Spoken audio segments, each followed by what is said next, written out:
श्री राम जय जय राम, श्री राम जय जय राम। हाँ श्री राम जय जय राम। ओ श्री राम जय जय राम। हाँ श्री राम जय जय राम।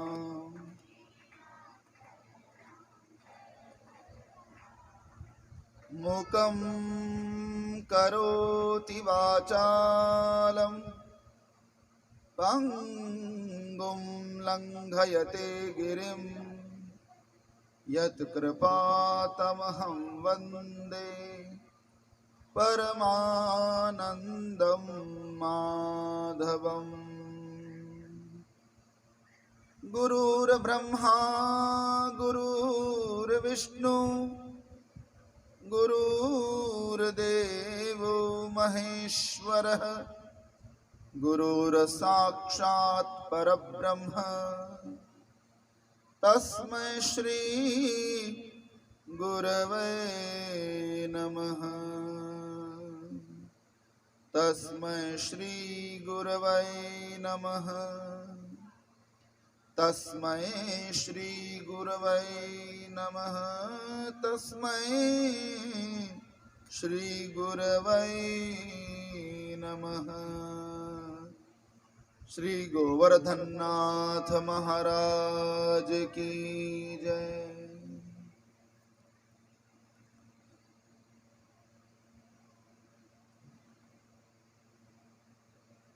कर्मणा जायते जन्तु कर्मणेव विलीयते, सुखं दुःखं भयं क्षेमं कर्मणेवाभिपद्यते।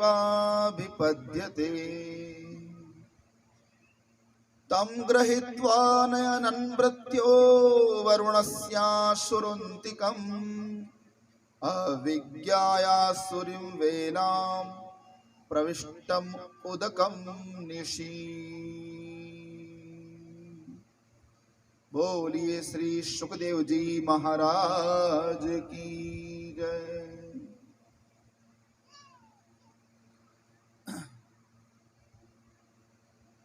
परम कृपालु कल्याण करने वाले, सबका हित करने वाले, हम सबके प्यारे भूत भावन भगवान श्री नर्मदेश्वर महादेव के चरणों में वंदन करते हुए और श्री बालाजी महाराज को वंदन करते हुए और सबके मन मंदिर में विराजित नंद नंदन को बारंबार प्रणाम करते हुए सभी को सादर जय श्री कृष्ण। भगवत चर्चा, भगवान का नाम, भगवान की मंगलमयी कथा बड़े भाग से मिलती है और उसको पाने के लिए हम पिछले 5 और आज 6ठा दिन उसका रस हम प्राप्त करने के लिए तैयार हैं। भगवान की कथा जीवन की थकान को दूर करती है। भगवान की कथा जीव का मंगल करती है। थोड़ा एक और कम कर दीजिए इसको। और जीवन में सार्थकता का ज्ञान हमें हो और निरर्थकता से हम बचें, इसलिए इस कथा का सातत्य बताया जाता है। हमारा ध्येय हमारा कल्याण है। हमारी मांग क्या है कि मेरा कल्याण हो, मेरा भला हो, और थोड़ी दृष्टि बड़ी होगी तो मेरा भला हो, मेरे परिवार वालों का भला हो। थोड़ी और दृष्टि बड़ी होगी तो मेरा भला हो, मेरे पड़ोसी का भी भला हो। और दृष्टि बड़ी होगी तो मेरा भी भला हो, मेरे पूरे गांव वालों का भला हो। और विशाल दृष्टि होगी तो क्या कहेंगे, मेरा भी भला हो, पूरे राष्ट्र का भला हो। तो जैसे जैसे भाव बढ़ते जाएंगे वैसे वैसे दृष्टि विशाल होती जाएगी। व्यक्ति में आज के युग को देखते हुए देखा जाता है कि जैसे जैसे व्यक्ति को लाभ प्राप्त होता है वैसे वैसे व्यक्ति आत्म केंद्री बन जाता है। जिमि प्रति लाभ लोभ अधिकाई, लाभ लोभ को जन्म देता है। तो लाभ तो बढ़े लेकिन लोभ ना बढ़े। लाभ तो बढ़ेगा ही बढ़ेगा, आपकी मेहनत के चलते, आपके परिश्रम के चलते, भगवान की कृपा के चलते लाभ तो बढ़ना ही चाहिए, वो बढ़ता ही है। लेकिन लाभ के चलते चलते लोभ ना बढ़ जाए। लोभ बढ़ जाता है कई बार। और लोग जब गरीब होते हैं और जब पैसे उनके पास कम होते हैं, धन नहीं होता, तो भगवान से कहते हैं, अरे भगवान मेरा मन तो बहुत बड़ा है लेकिन तेने मुझे धन नहीं दिया, अगर मुझ धनवान वे तो घणो दान पुण्य कर तो। भगवान उसकी वाणी को सुन लेते हैं और भगवान फिर उसको धन दे देते हैं। और जैसे धन मिलता है तो धन तो मारो,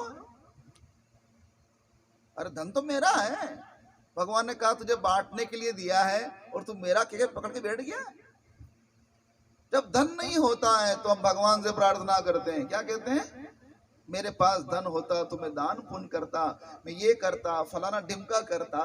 और जैसे ही धन प्राप्त हो जाता है तो व्यक्ति आत्म केंद्रीय हो जाता है। ये धन तो मेरा है, मैं भोग करूंगा, बांटूंगा नहीं। बांटने की हम सोचते ही नहीं। ये धन ये स्वभाव है धन का भी और हमारा भी। जिमि प्रति लाभ लोभ अधिकाई, जैसे ही लाभ मिला तो लोभ भी जन्म लेता है साथ साथ में। हाँ, ये नियम है लाभ का। तो जो बच गया है लोभ से वही हकीकत में लाभ पा रहा है। और जो लाभ के चक्कर में है और लाभ मिल भी रहा है लेकिन लोभ के जंजाल में फंस जाता है और जो लाभ मिला है उसका सदुपयोग नहीं कर पाता। तो जिमि प्रति लाभ लोभ अधिकाई, लाभ हमारे जीवन में हो आवश्यक है लेकिन लोभ ना बढ़ जाए। और लोभ पाप का बाप है। लोभ को पाप का बाप माना गया है। अगर व्यक्ति कोई पाप भी करता है तो लोभ के चलते करता है। मैं उसको पालूं, कैसे पालूं, अरे कैसे भी पालूं, वो जो कैसे भी पालूं वाला जो विचार है वो पाप करवाएगा। कैसे भी कैसे पालोगे, अरे भाई नीति और नियम से पाओ तो बात मजे में आएगी, बात समझ में आती है। तुम कैसे भी पालोगे मतलब पाप करोगे। तो लोभ के चलते ही जीव पाप में फंसता है। तो जिमि प्रति लाभ लोभ अधिकाई, लाभ जीवन का है अंग लेकिन लोभ नहीं है। लोभ हो लेकिन किंचित मात्रम सुफलम, लोभ ही जीवन का केंद्र आ जाए, केंद्र बन जाए, वो अच्छी बात नहीं है। और जो कोई नई बात नहीं है, ये तो हम सबका स्वभाव ही ऐसा होता है कि अगर चार जनों के बीच में चार मुट्ठियां मूंगफलियां डाल दी जाए तो वो चार जने, चारों की दृष्टि एक ही है, क्या है, मुझे अच्छी मूंगफली खानी है। चारों का भाव क्या होता है, चार मुट्ठी मूंगफली पड़ी है चार के बीच में और सब अच्छी अच्छी बड़ी बड़ी मोटी मोटी मूंगफलियां ही उठाएंगे। और जब आखिर में काली काली चुलबुली चुलबुली रह जाती है, वह कौन खाना, छोड़ दो। मतलब खाते नहीं उसको, और ना खाएंगे और ना खाते हैं और वो अच्छी लगती भी नहीं, उनमें स्वाद होता नहीं, तो दानी बन जाते हैं। वह हमारी तो अभी इच्छा नहीं, मेरी तू खा ले। अच्छा, अच्छी अच्छी मोटी मोटी सफेद सफेद मूंगफलियां खा ली, अब काली काली वो चुलबुली चुलबुली मूंगफलियां बची तो वो कीजिए तू खा ले। ये स्वभाव है हमारा। लाभ हम अपने लिए चाहते हैं, दूसरों का लाभ नहीं चाहते।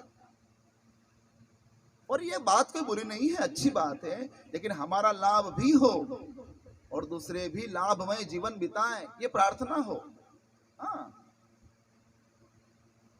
नेकी करें, वो कहते हैं ना, नेकी करो और दरिया में डाल, हैं? बस अच्छा करो किसी के लिए, और उस अच्छे किए हुए को फिर याद मत रखो। कई बार लोग क्या करते हैं, मैंने उसके साथ इतना अच्छा किया, इतना अच्छा किया, और उसने मुझको समझा ही नहीं। ऐसी आशा रखने वाला व्यक्ति भी नासमझ कहा गया है, समझदार नहीं कहा गया। कि मैंने किसी की भलाई करी और भलाई करके फिर एहसान को याद रखता है, मैंने इस पे भलाई करी थी, मैंने इसका काम किया था, मैं इसके अर्थे आया था, फलाना ढिमका। स्वभाव तो ये होना चाहिए कि मैंने कर दी भलाई, भूल जाओ। दो चीजें भूलने के लिए होती है, दूसरों की बदी और स्वयं की नेकी। दूसरों ने हमारे साथ बुरा किया है, उसको भी भूल जाओ। अगर तुम भूल नहीं पाओगे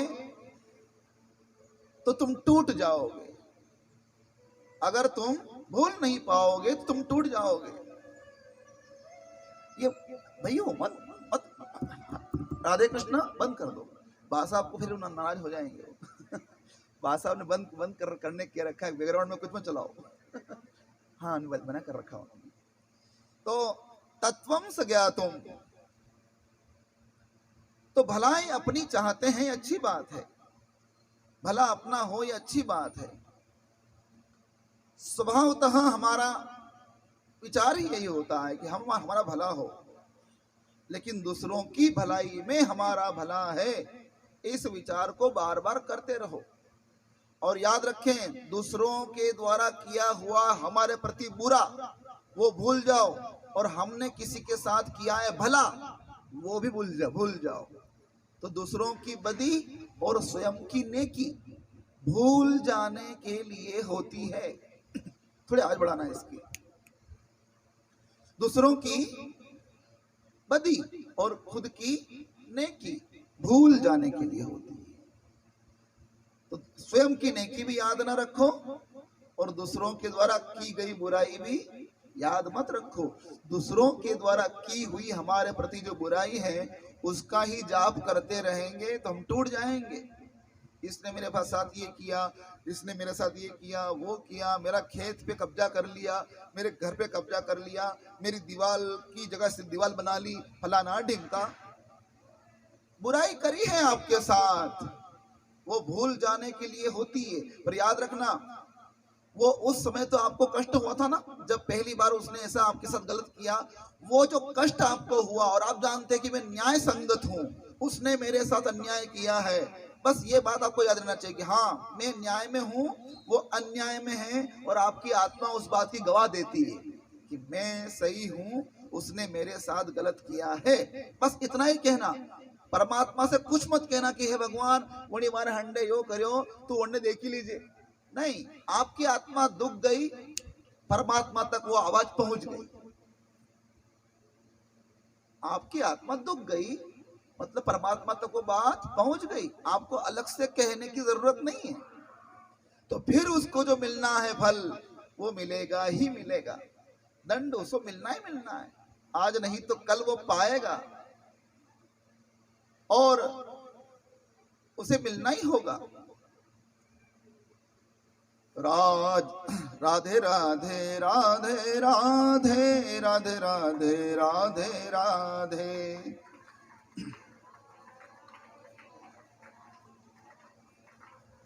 राधे राधे राधे राधे राधे राधे राधे राधे।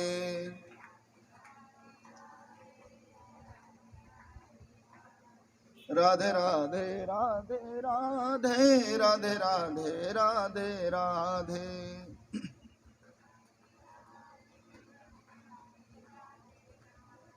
राधे राधे राधे राधे राधे राधे राधे राधे राधे राधे। राधे राधे राधे राधे राधे राधे राधे राधे।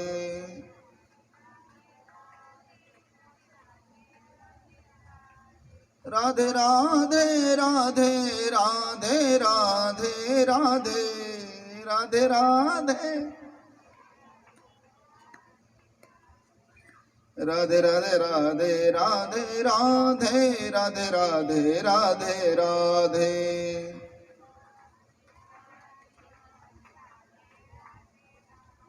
राधे राधे राधे राधे राधे राधे राधे राधे।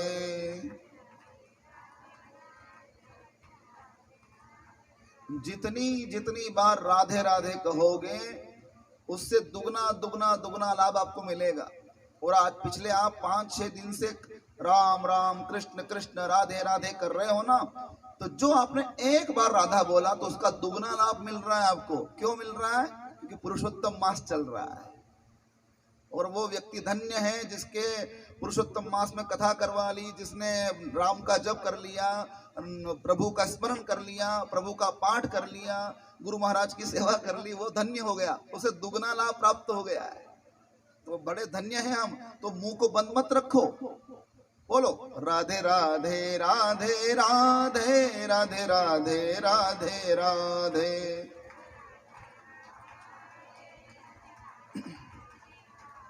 राधे राधे राधे राधे राधे राधे राधे राधे।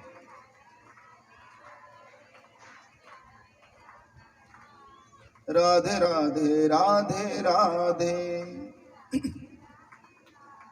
राधे राधे राधे राधे। राधे राधे राधे राधे। तो दूसरों की बदी और स्वयं की नेकी भूल जाने के लिए होती है। तो हमारा बुरा किसी ने किया है उसको याद रखना, और हमने किसी का भला किया है वो याद रखना भी हमारे लिए बंधन का कारण बन जाता है। तो हमने किसी का भला किया तो भला करके भूल जाओ, किसी ने हमारा बुरा किया वो भी भूल जाओ, उसमें ही हमारी भलाई है। नहीं भूल पाए तो नुकसान ही नुकसान है। अब क्या नुकसान है? मैंने बताया ना आपको कि यदि किसी ने हमारे साथ बुरा किया है तो हम याद रखते हैं इसने मेरा बुरा किया है। जब जब वो व्यक्ति दिखता है तो वही सीन सामने आता है, इसने इसने इसने इसने इसने मेरा बुरा किया है, इसने मेरा खेत हाँक लिया है, इसने कब्जा कर लिया है, इसने मेरा धन छीन लिया। सारी बातें याद आती हैं, और याद आती है दुख उसको होता है कि हमको होता है। हमारी आत्मा दुखती है ना। छोड़ो, भूलो। भूलने से क्या है, तुम भी ठीक रहोगे और तुम्हारी आत्मा एक बार दुख गई है, बार बार दुखाने से क्या होगा? एक बार दुख गई है तो वो आत्मा की आवाज परमात्मा तक पहुंच गई है। अब निर्णय वो करेगा, तुम मत करो। कौन करेगा निर्णय? वो करेगा। इसलिए विश्वास रखो, भगवान हमेशा न्याय के साथ रहते हैं, अन्याय के साथ नहीं। और तुम्हारी आत्मा जानती है कि मैं न्याय के साथ हूं, तो फिर मेरा ही साथ देंगे भगवान, मुझे विश्वास होता है। तो विश्वास होना चाहिए कि हाँ न्याय संगत। और यदि आप देख लीजिए सामने, आप क्या भगवान कौरवों के साथ थे कि पांडवों के साथ थे? भगवान जानते थे कि न्याय किसके साथ है। मैं न्याय के साथ रहता हूं, अन्याय के साथ नहीं। दुर्योधन भी आया था, अर्जुन भी आया था पास में। भगवान के तो दुर्योधन तो बड़ा अकलमंद बुद्धिमान, उसने कहा कि जब वे दोनों गए तो भगवान सो रहे थे।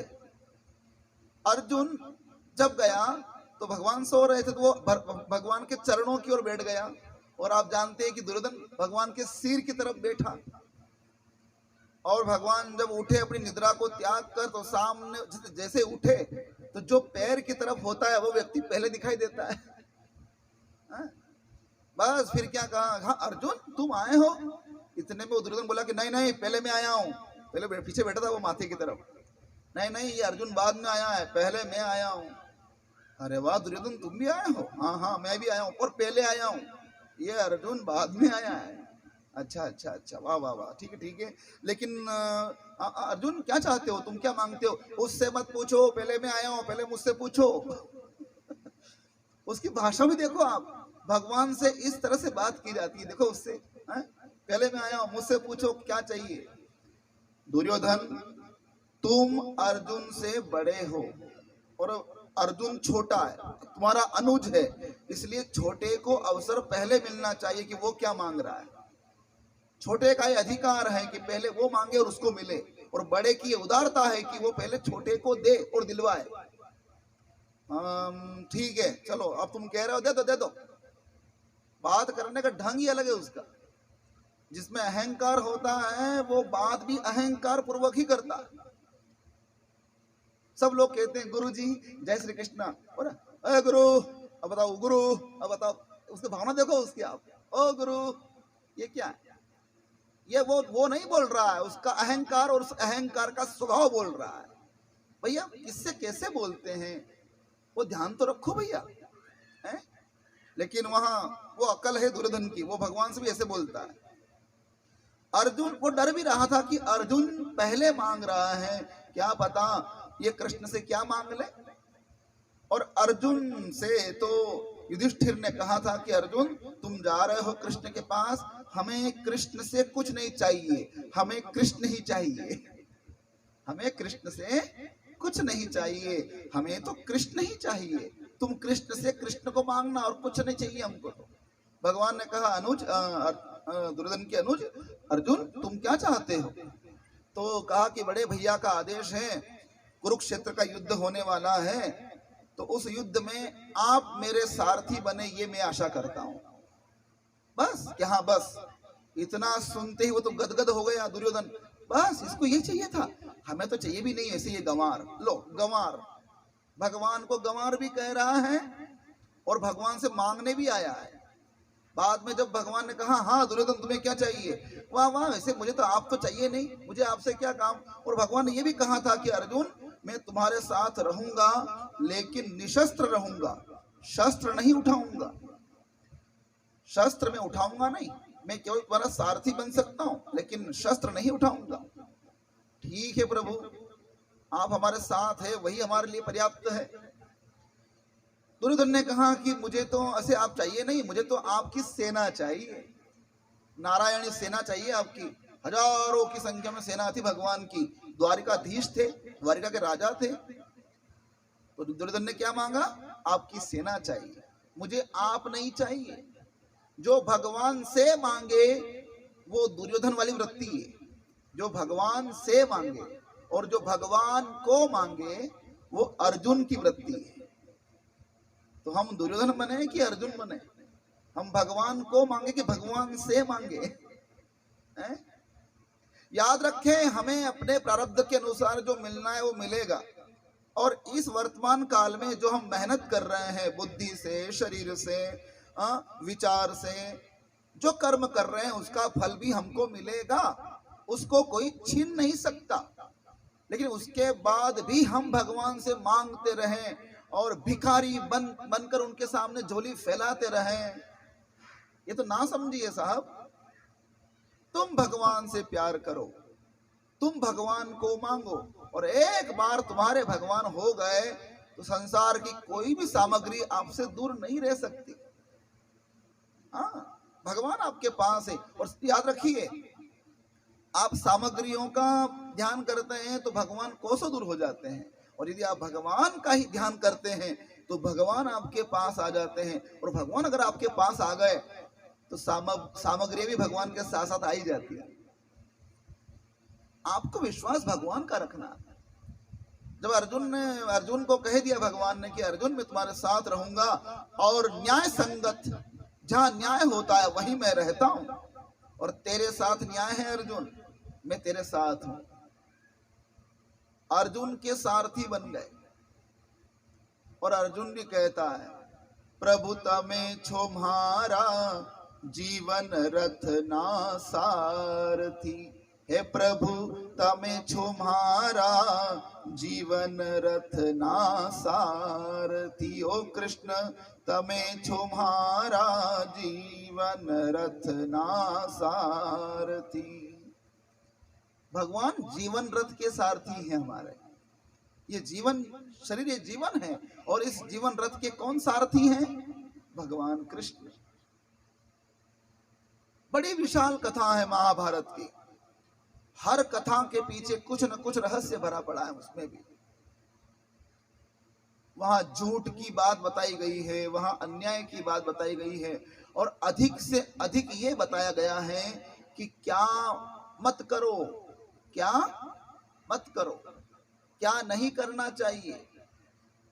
तो वहां माँ बाप का अपमान नहीं करना चाहिए, भाई को भाई से लड़ना नहीं चाहिए, वहां क्यों अपने सगे संबंधियों के साथ युद्ध नहीं करना चाहिए, अरे किसी अपने द्वारा किसी की हानि नहीं होना चाहिए, ये नहीं होना चाहिए का ज्ञान महाभारत से मिलता है। और रामायण से क्या करना चाहिए वो ज्ञान मिलता है ना। यानी क्या करना चाहिए, भाई को भाई के लिए त्याग करना चाहिए, माता पिता की सेवा करनी चाहिए, बड़ों का आदर करना चाहिए, ये जो चाहिए क्या करना चाहिए वो ज्ञान रामायण देती है, क्या नहीं करना चाहिए वो ज्ञान महाभारत देती है, और कैसे मरना चाहिए वो ज्ञान भागवत देती है। ये तीन बातें अगर सीख लो तर जाओगे। क्या नहीं करना है, क्या करना है, और कैसे मरना है, ये बातें, तीन बातें। तो क्या नहीं करना है का ज्ञान किसमें है, महाभारत में। क्या करना है उसका ज्ञान है रामायण में, और कैसे मरना है उसका ज्ञान है भागवत में। तो हम आपको पिछले 5 दिन से क्या सिखा रहे हैं, कैसे मरो। क्यों गुरुजी 5 दिन तो यूं ही किया था अभी कि कैसे मरना चाहिए। आज तुम्हारी मांडो नहीं मैंने तो मरवारी बात कर रहा है। आज मुझे तो अभी तो बोले संसार आगे बढ़ाना है, अभी तो जाऊंगा आगे कुछ होगा, और मरना सिखा रहे हो। भागवत मरना सिखाती है, और मरो तो ऐसे मरो शान के साथ कि बार बार मरना ना पड़े, इस जन्म और मृत्यु के चक्र से हम छूट जाएं, इसलिए ये सिखाती है भागवत। कृष्ण की कथा उत्सव की कथा है। उत्सव, जीवन भी उत्सव है, विवाह भी उत्सव है, और मृत्यु भी उत्सव है। मृत्यु को भी हमारे यहाँ शोक का मामला नहीं माना गया है, उसे उत्सव माना गया है। तो मृत्यु भी क्या है, उत्सव। और हम रोते हैं उस समय, भाई जी ने, दादी ने, पापा ने, मम्मी ने, ओहो। हालांकि वो रोना उसी दिन का ही होता है, खाली अगले दिन गरम गरम रोटियां खा रहे होते हैं सभी, चूल्हे पे बन रही होती है ना, खा रहे होते हैं सभी। रोना तो एक दिन का ही होता है। तो वही है रोना एक दिन का ही है, लेकिन वो बंधन ही है एक प्रकार का। इसलिए विचार करें तो भागवत हमको मरना सिखाती है। तो मरो तो ऐसे मरो कि बार बार मरना ना पड़े, जियो शान से, मरो भी शान से। अगर हमारे यहाँ मृत्यु उत्सव ना होती तो मुर्दे पर फूल क्यों उड़ाते। हमारे यहाँ मुर्दा जब ले जाते हैं मुर्दे व्यक्ति को शमशान घाट, तो उसमें पतासी, कंकु, पुष्प, पैसा सब मिलाते हैं ना, नहीं फिर क्यों उड़ाते हैं। अरे जब दूल्हा दुल्हन भी स्टेज पर जाते हैं विवाह करने के लिए, फोटो खिंचवाने के लिए, तो लोग फूल उड़ाते हैं ना। गुरुजी भी आते हैं तो उनको उनके फूल उड़ाते हैं, उनको माला पहनाते हैं, मुर्दे को भी माला पहनाते हैं और उसे फूल उड़ाते हैं। क्यों उड़ाते हैं। सारे काम उत्सव हैं, शोक नहीं। क्या है, उत्सव। तो मृत्यु भी उत्सव है, जीवन भी उत्सव है, विवाह भी उत्सव है, तो मृत्यु भी उत्सव है। उसको उत्सव की तरह लो। अगर दुख और पीड़ा की तरह लेते हैं वो ना समझिए। अगर वो दुख पीड़ा होती तो क्या फूल की माला पहनाते, क्या कुमकुम गुलाल उड़ाते, पैसा उड़ाते। वो तो एक महात्मा कह रहे थे कि वो तो पैसा इसलिए उड़ाते हैं कि इस पैसे के लिए जिंदगी भर तरसता रहा, इस पैसे के लिए लड़ता रहा, ले ले पकड़ ले, अब पैसा ले ले लेके जा। वो महात्मा हंसी उड़ाते हैं उस मुर्दे की, ले ले पकड़ ले, इस पैसे के लिए मर गया, खप गया, अपने भाइयों से लड़ गया, अरे कहाँ कहाँ तू झगड़ गया, ले ले पकड़ पैसा। एक सिक्का भी वो साथ में लेके नहीं जा सकता, और जिंदगी भर कहता रहता है कमा रहा हूँ। किसके लिए कमा रहा हूँ, खाने के लिए कमा रहा हूँ। अरे तू खा क्यों रहा है, कमाने के लिए खा रहा हूँ।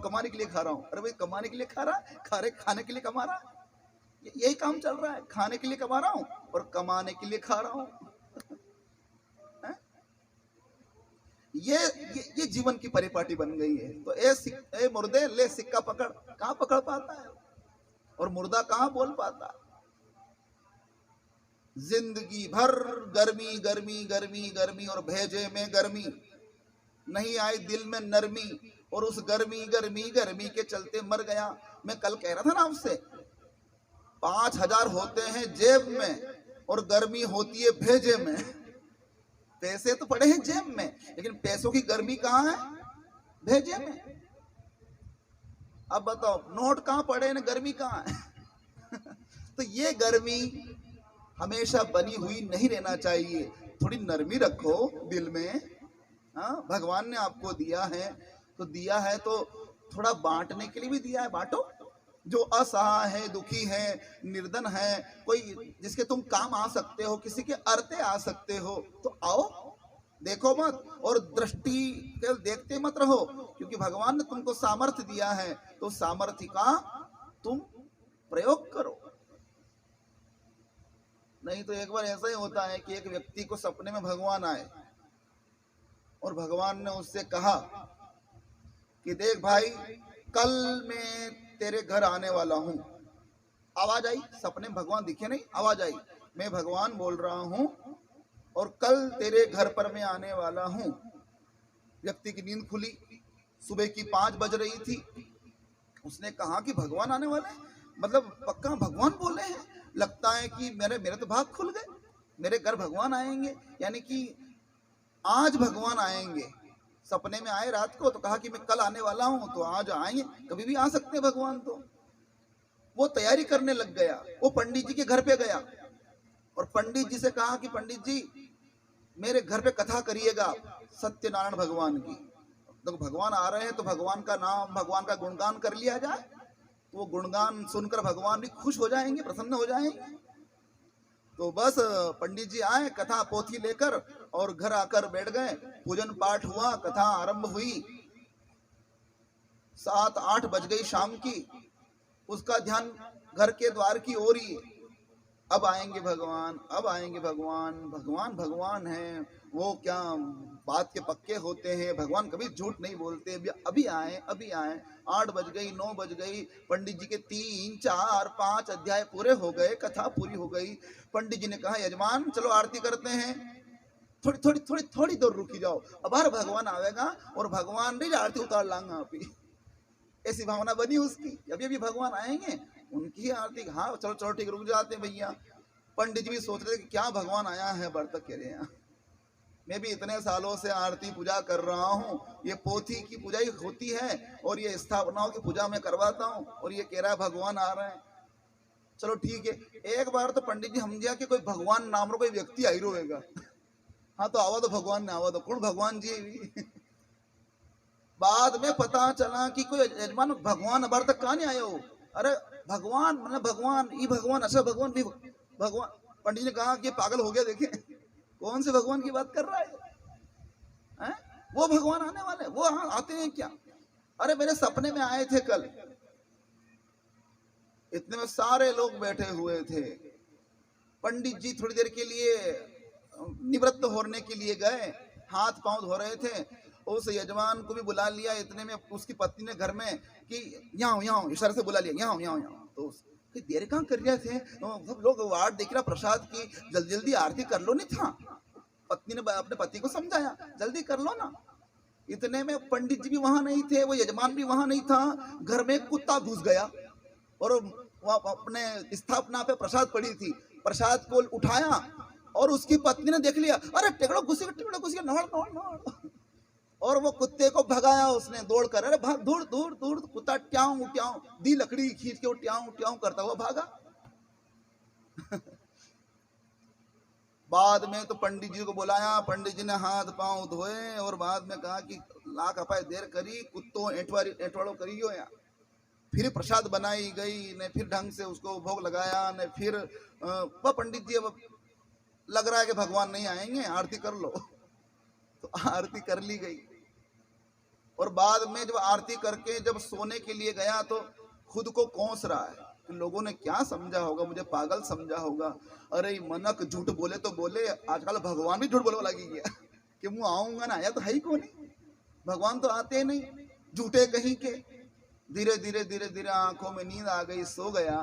फिर सपने में भगवान की आवाज आई कैसा लगा, मैं आया था तेरे यहाँ।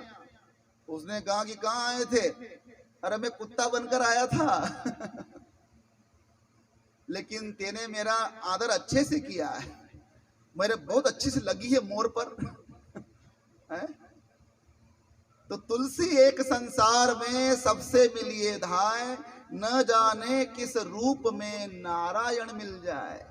इसलिए किसी न किसी के काम आओ, तुम जिसके काम आ जाओगे वही नारायण बन जाएंगे, ये मान के चलिए आप। और जिसके तुम काम आ गए हो, फिर उस काम को याद मत रखो। याद रखते हो तो वो काम किसी काम का नहीं है कि मैंने इसके साथ दिया था, मैंने इसका भला किया था, मैंने इसका फलाना किया था, मैंने इसका ये किया था। इस बात को जो बार बार याद रखता है तो वो काम किया न किए के बराबर होता है। इसलिए नेकी कर और दरिया में डाल, अच्छाई करके भूल जाओ, और किसी ने आपके साथ बुरा किया है तो भी भूल जाओ। इसमें समझदारी है। और जो याद रखता है वो ना समझी है। इसलिए बार बार विचार करियो। तो कल्याण की भावना सैद्धांतिक भावना है साहब। तो कल हमने गोवर्धन महाराज की लीला का दर्शन किया और गोवर्धन नाथ महाराज का पूजन किया। गोवर्धन का अर्थ होता है यह शरीर, गो यानी इंद्रियां, वर्धन यानी शरीर, इंद्रियों का समूह रूपी ये शरीर, इसका वर्धन, वर्धन यानी इसका भोग हम कर रहे हैं, इसका भोग कर रहे हैं। तो ये भोग करने से घट रहा है, बढ़ नहीं रहा है। शरीर हर पल घटता है, बढ़ नहीं रहा है। और हम ये मान के चलते हैं कि शरीर बढ़ रहा है। 5 साल का था 10 साल का हो गया, 10 साल का था 20 साल का हो गया, अब पहले 20 का था मैं अब 30 की हो गई हूँ, 40 की हो गई हूँ।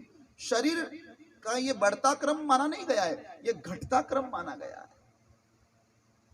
और कब घटाव पूरा हो जाए ये हमें पता नहीं है।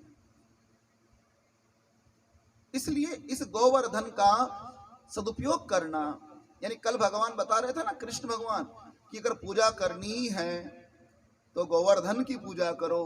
गोवर्धन की पूजा करने का मतलब क्या है? तुम प्रकृति की पूजा करो, प्रकृति का सम्मान करो। वृक्षों का अकारण छेदन नहीं करना चाहिए, यदा कदा गंदगी नहीं करना चाहिए। साफ और स्वच्छता जिसके जीवन में है वही पवित्रता है और वही आत्मा है। यानी कि स्वच्छ शरीर में ही पवित्र आत्मा निवास करती है। जहां साफ सफाई अच्छी रहती है वही शुद्ध आत्मा निवास करती है। तो गोवर्धन की पूजा यानी साफ सफाई का बराबर ध्यान रखो। आज से 3 दिन पहले मैं कह रहा था, घर में साफ सफाई रखो। घर में जो भगवान का मंदिर है उसको बड़ा साफ सुथरा रखो। जो आपका किचन है, जहां आप खाना बनाते हो, उसको बड़ा साफ सुथरा रखो। जहां स्वच्छता है वहां गोवर्धन की कृपा होती है। आप जाइए वृंदावन, साफ स्वच्छता रखते हैं और यदा कदा भगवान के लिए इत्र लगा रहता है हमेशा। अपने जो वृंदावन के लोग हैं ना, उनके पास वो इत्र लगाते रहते हैं। मैं वृंदावन का रहने वाला हूँ, मेरे शरीर से दुर्गंध नहीं आना चाहिए, मैं हरि का दास हूँ, मैं गोवर्धन का दास हूँ, गोवर्धन को मेरे शरीर की बदबू नहीं आना चाहिए, उनको सुगंध आना चाहिए। तो वे इत्र लगा कर रखते हैं। कौन लगा के रखते हैं? वृंदावन के लोग। हाँ, उनके पास में तो निकल जाओ तो झन्नाट मार जाए सर कि ये कहां से खुशबू आई। अरे भैया वो लगा के जा रहा है। उसका प्रेम, वो लगाना खुद के लिए नहीं है, वो भगवान के लिए है। शरीर का गुण है दुर्गंध मारना। शरीर में है क्या? गंदगी तो है जो बाहर निकलती है। मल मूत्र, ये पसीना, रोम रोम से गंदगी निकलती है। तो वो गंदगी किसको अच्छी लगती है? हाँ? हम अपनी गंदगी से प्यार कर सकते हैं, लेकिन हमारी गंदगी से किसी को प्यार हो सकता है क्या? इसलिए मन में भी गंदगी ना हो, शरीर में भी गंदगी ना हो। और शरीर में कोई गंदगी आड़े आ रही हो तो उस गंदगी का निवारण है भगवान का नाम। वो नाम ही हमारी गंदगी को दूर करेगा, मन की गंदगी को भी और तन की गंदगी को भी। हाँ, इसलिए नाम का आश्रय करिए। राधे गोविंद गोविंद, हे गोपाल नंदलाल, राधे गोविंद गोविंद है गोपाल नंदलाल राधे।